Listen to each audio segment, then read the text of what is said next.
पुराने समय की बात है। एक राज्य में एक राजा राज करता था। उसके पास विशाल सेना थी। राजा बहुत ही क्रूर था। उसके राज्य पर कभी किसी पड़ोसी राज्य का आक्रमण नहीं होता था।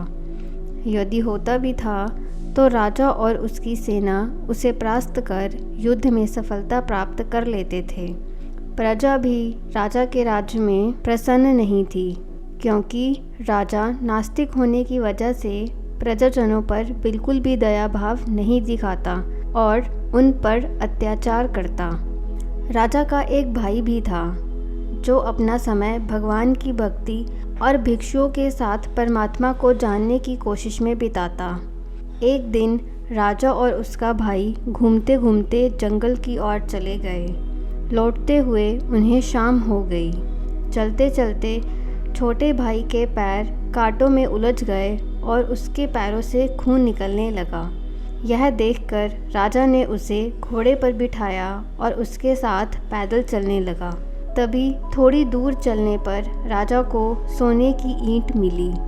उसे देखते ही राजा ने उसे उठाया और अपने भाई से बोला, देख, तेरी भक्ति के बदले तुझे कांटे मिले और मुझे सोना।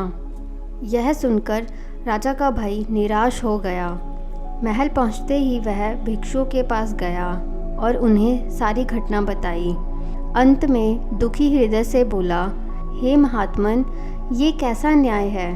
जो क्रूर है, सभी पर अत्याचार करता है, बुरे कर्म करता है, उसके साथ हमेशा अच्छा और मेरे साथ बुरा क्यों? अंतर्ध्यान होने के बाद भिक्षु ने जवाब दिया, पुत्र, जहाँ तुम्हें पैरों में कांटे चुभे थे वहाँ तुम्हारी मृत्यु होनी निश्चित थी, परंतु तुम्हारे अच्छे कर्मों की वजह से ही तुम्हारी मौत उस छोटी सी घटना में बदल कर टल गई।